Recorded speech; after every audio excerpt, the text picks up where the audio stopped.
A lifeguard's life might seem glamorous, but the truth is, most days are the same. Sun, sand, and tourists. Until the day Emily crossed my path. She was different from all the other women I'd ever met. There was a sadness in her eyes that intrigued me.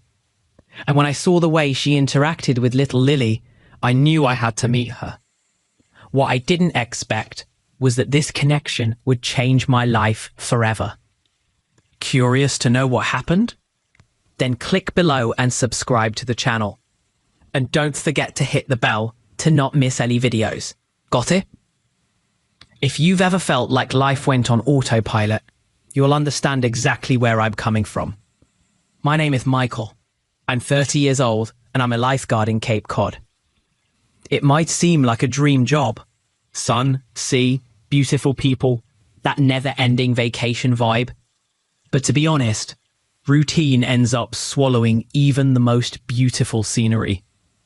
I got used to waking up early, smelling the sea air, hearing the sound of the waves, and, deep down, believing that nothing extraordinary would happen to me.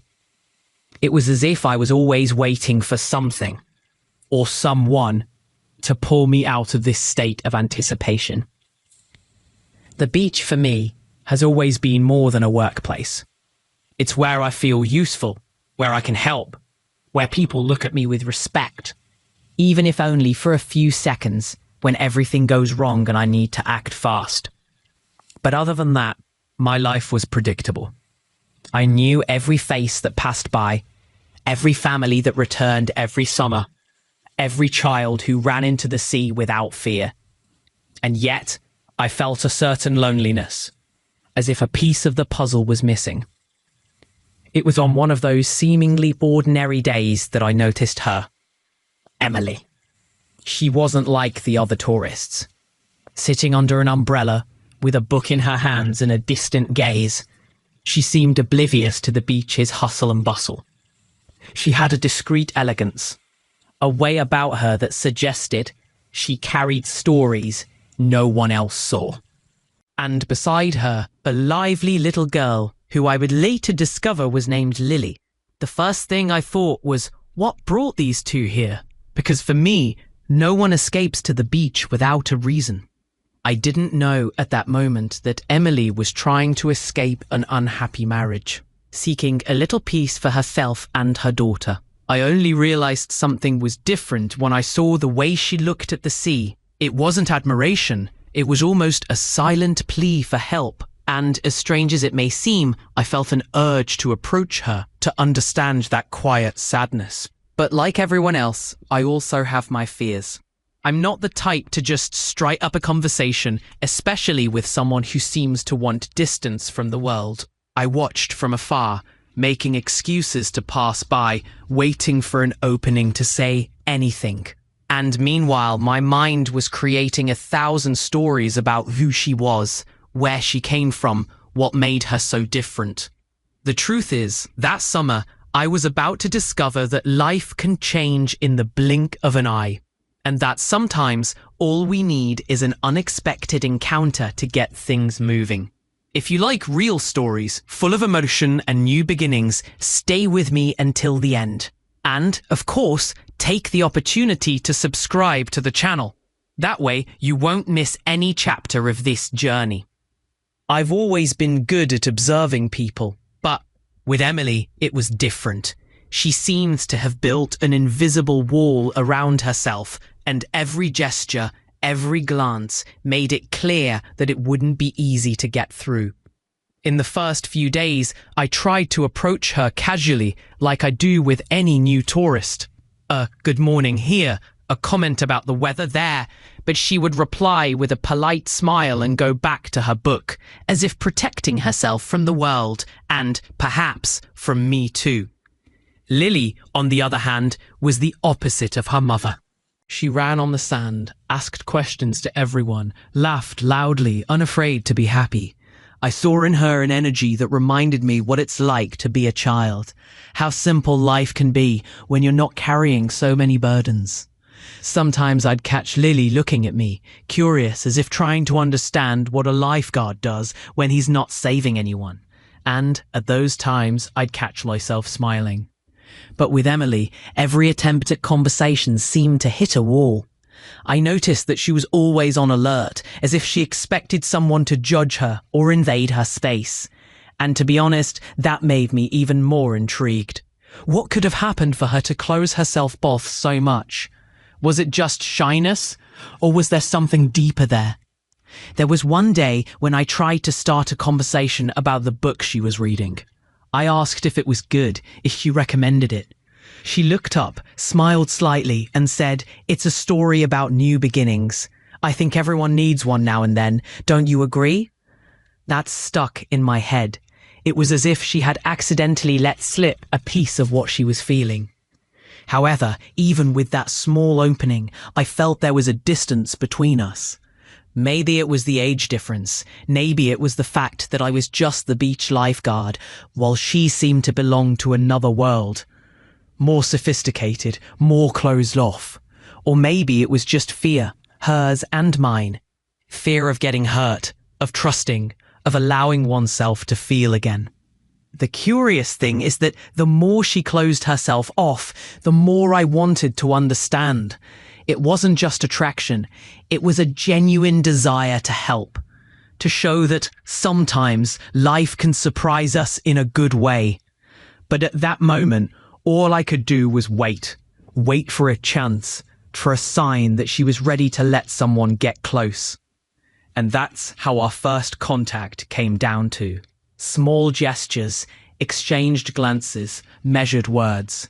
A silent game between two strangers, each struggling with their own ghosts. Little did I know that soon, fate would find a way to cross our paths in a way neither of us could predict.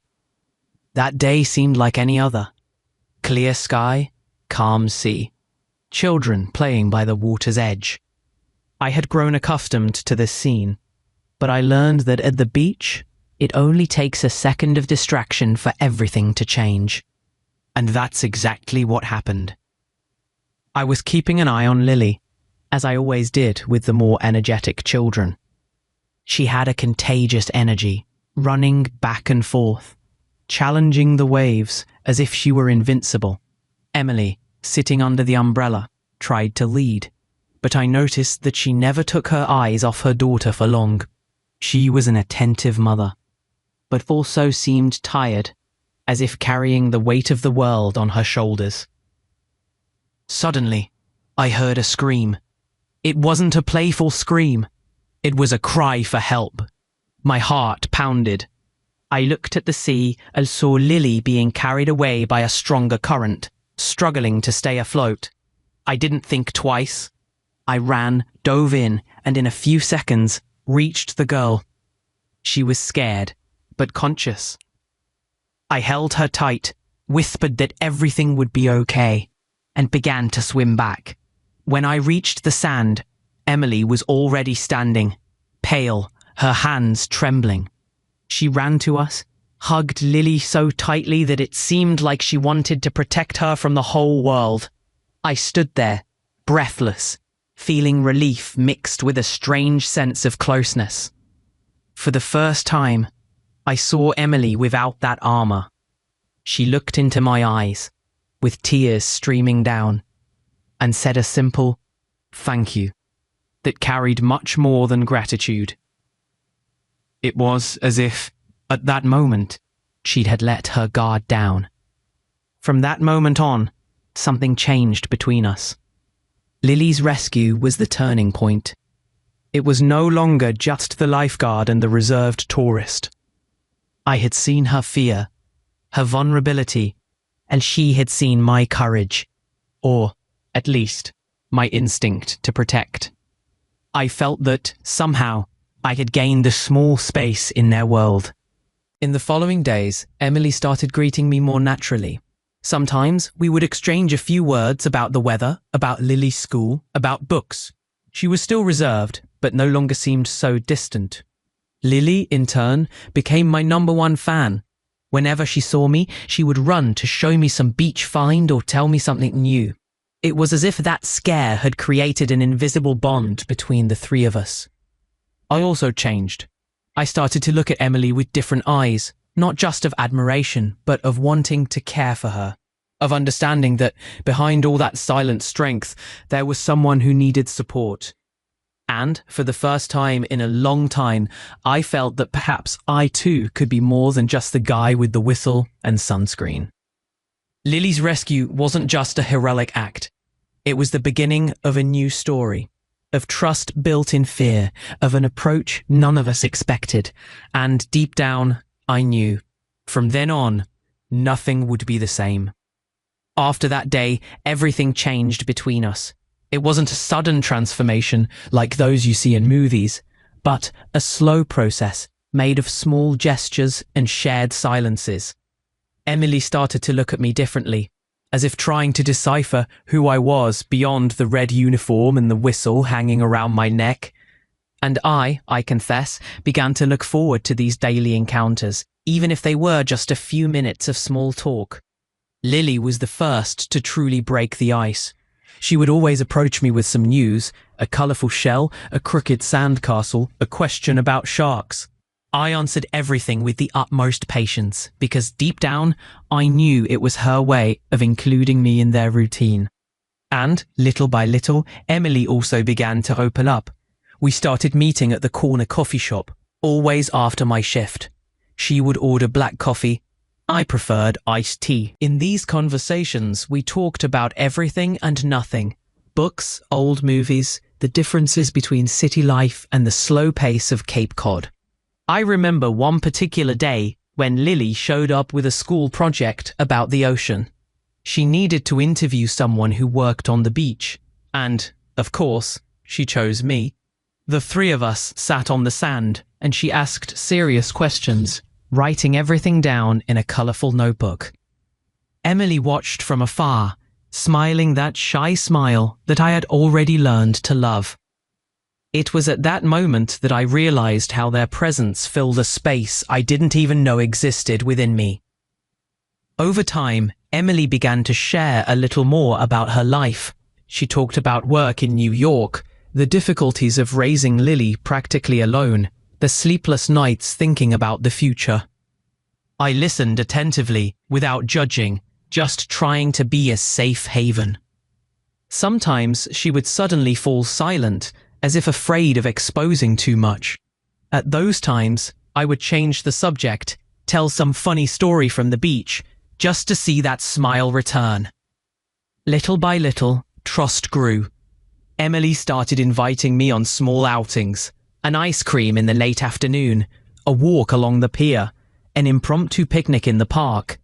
Every moment was an opportunity to get to know each other better, to realize that, despite our differences, there was a connection difficult to explain.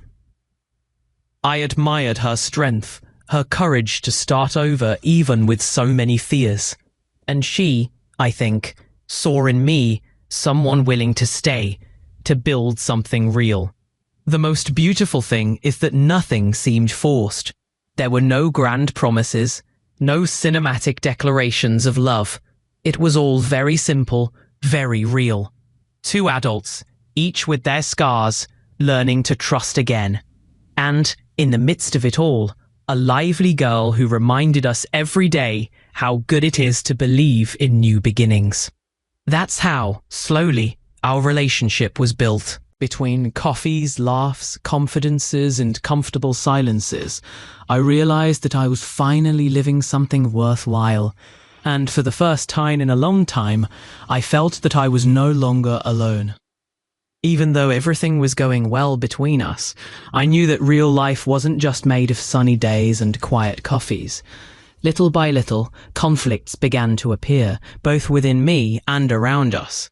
Emily, despite being more open, still carried a sadness that was difficult to disguise. Sometimes she would get lost in thought, looking at the sea as if searching for answers I couldn't give. I felt like asking, insisting, but I respected her time.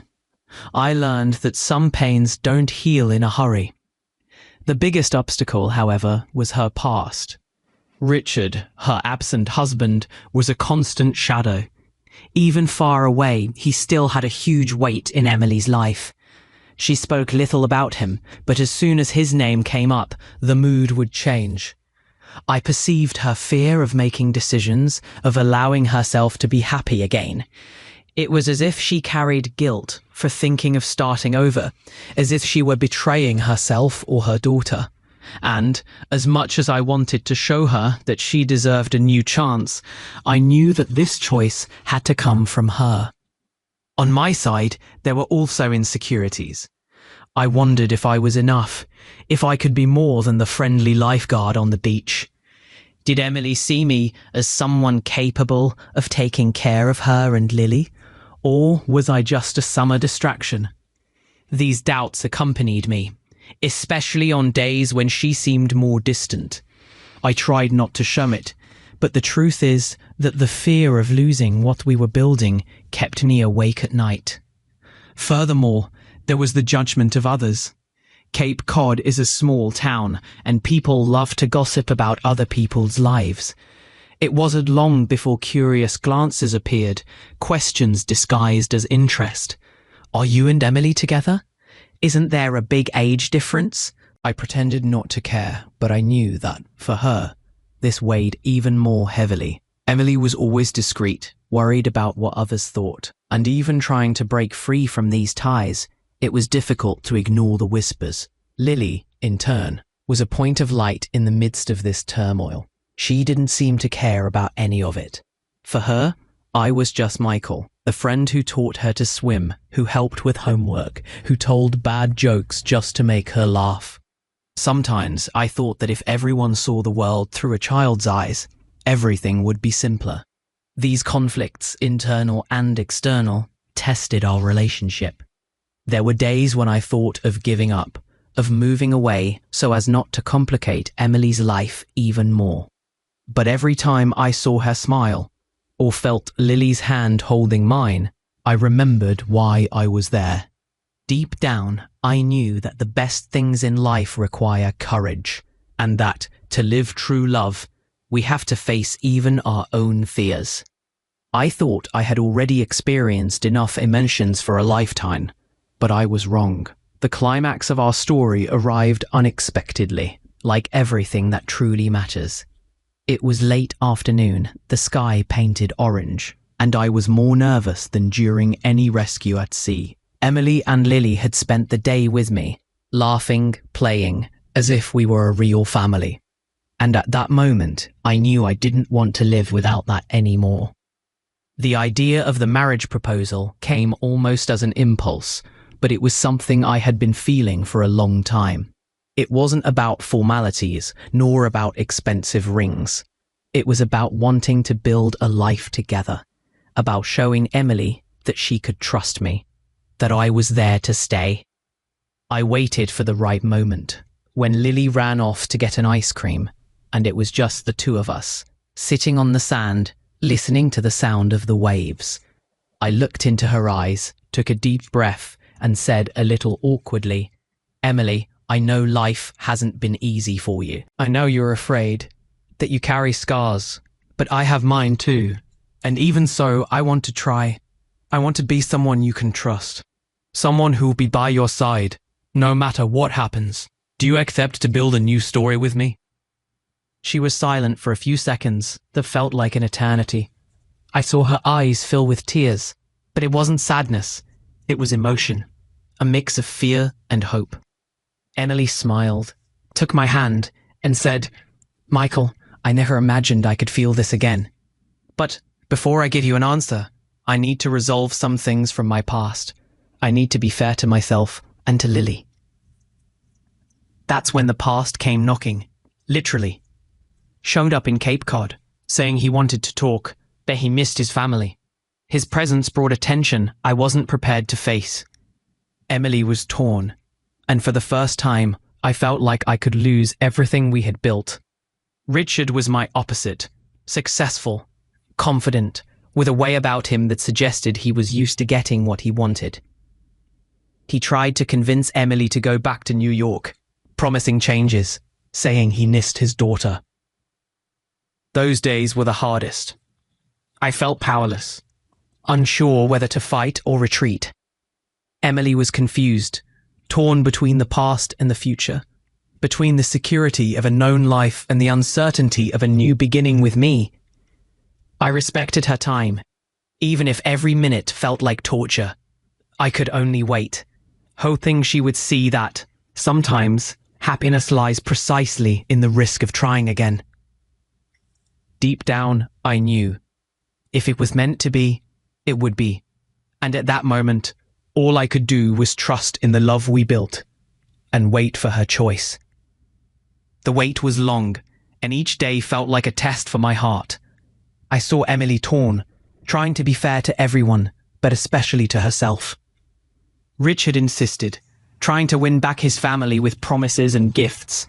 But I could see that, behind the speech, he was the same absent man as always. Lily, even small, felt the tension in the air. She asked me if everything would be all right, and I could only answer with a smile and a hug, because deep down, I didn't know either. It was on a cloudy morning, one of those when the sea looks grayer than blue, that Emily came to me. She was different, lighter, as if she had finally made a decision. We sat together on the sand, and she began to speak, without beating around the bush. "Michael, I spent my life trying to please everyone except myself. I was afraid to start over, to make mistakes again, to hurt Lily. But, looking back, I realized that the biggest mistake would be not to try to be happy. I talked to Richard, explained that our time together is over. He's going back to New York, and I want to stay. I want to build a new life without fear, without guilt." At that moment, I felt such great relief that I almost couldn't hold back tears. Emily hugged me tightly, and I knew that finally she had chosen herself, and in doing so, had chosen me too. Lily, upon learning of the decision, jumped into my lap, saying that now we could be a real family. It was one of those simple moments, but one that marks you forever. The change wasn't easy. Emily decided to move permanently to a smaller town in New England, seeking peace and a fresh start away from painful memories. I, in turn, decided to transform my love for the sea into something greater. I opened a surf school, an old dream I had always put off. I wanted to teach children and adults to face the waves, to trust in themselves, to discover that even after a fall, you can always get up and try again. Our new home was simple but full of life. Emily found work in a small bookstore. Lily quickly made friends, and I felt more fulfilled than ever. It wasn't a perfect life. There were still challenges, bills to pay, difficult days, but it was real. Built with honest choices and a lot of affection. The most beautiful thing about this new beginning was realizing that when we allow ourselves to start over, everything takes on a new meaning. I, who thought my life was destined for routine, discovered that the unexpected can be the best part of the journey. And together, we learned that happiness is not the absence of problems, but the courage to keep going, even with fear. Life in the new town brought a different routine, but one full of meaning. Each day was an opportunity to build something new, to learn from mistakes, and to celebrate small victories. I felt more whole, more present, as if I had finally found my place in the world. The surf school became my refuge and also my pride. Teaching children and adults to face the sea was more than a job. It was a way of showing that just like with waves, life requires courage, balance, and most importantly, a willingness to start over after every fall. Emily blossomed in a way I had never seen. She got involved with the community, made sincere friends, and, little by little, shed the weight of the past. Working in the bookstore was an old dream, and seeing her smiling among shelves of books made me realize how much she deserved this peace. Lily, in turn, adapted quickly. She made friends, fell in love with surfing, and every now and then surprised me with profound questions about life, as only a curious child can. The most striking thing about this period was realizing how much we grew together. I learned to be patient, to respect the time and space of those I love. I discovered that I don't need to be the hero all the time, that vulnerability is also strength. Emily, on the other hand, learned to trust again, to allow herself to be happy without guilt. She taught me that starting over is not a sign of failure, but of courage.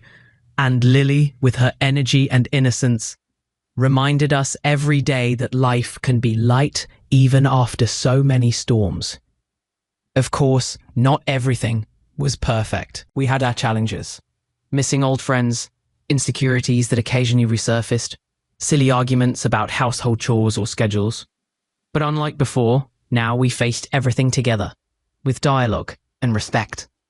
We learned to laugh at our own mistakes, to apologize without pride, to cherish every moment of peace. The community also played an important role in this process. We were welcomed with open arms, and soon we felt part of that place. The people there valued stories, new beginnings, and that helped us realize that we were not alone. Participating in local festivals, helping with school events, exchanging recipes with neighbors, all of this created roots, making our new life more solid and meaningful. In the end, I realized that true growth is not in great achievements, but in small daily steps. I learned that to love is, above all, to choose to stay, even when it would be easier to leave. And looking at Emily and Lily, I understood that sometimes the greatest adventure is simply having the courage to be happy again. If there's one thing I learned from everything I lived alongside Emily and Lily, it's that life never follows the script you imagine. I, who thought my destiny was to spend my days between the sea and solitude, discovered that the unexpected can be the best gift. Looking back, I see that every obstacle, every doubt, every fear only served to prepare me for what truly matters. The chance to start over, to build a new story, even when everything seems lost. Today, I understand that true love is not made of grand promises or fairy tale endings. It is born in the details, in the shared coffee in the morning, in the comfortable silence after a difficult day, in silent support when the other needs space. Loving, for me, became synonymous with patience, respect, accepting the other with all their scars, and especially accepting myself with all my imperfections. Emily taught me that there is no right age to start over. That courage is not the absence of fear, but the decision to move forward despite it. I saw in her a strength that inspires me every day, a desire to be happy that is contagious to those around her. And Lily, with her joy and curiosity, showed me that life can be light, even after so many storms. She taught me to laugh again, to believe that the future can be better than the past. If you've made it this far, perhaps you're looking for hope, just as I once did. Perhaps you carry doubts, pains, or the fear of trying again. What I can tell you with an open heart is that it's never too late to change, to allow yourself to be happy, to give love another chance, whether it's romantic, familial, or even self-love. Life is made of cycles, of endings and new beginnings, and each one brings an opportunity for growth. Don't wait for everything to be perfect to take the next step. Sometimes, happiness is precisely in the mess, in the improvisation, in the unexpected. Allow yourself to live, to err, to learn, to start over. And above all, allow yourself to be seen, to be loved, to be happy, in your own way, in your own time. If this story touched your heart, if you saw yourself in any part of it, I invite you to continue this journey with me. Share your experiences, your new beginnings, your doubts in the comments. Let's create a space of support, inspiration, and hope together. And of course, if you haven't subscribed to the channel yet, now's the time. That way you won't miss any real stories, full of emotion and new beginnings. Because in the end, it's never too late.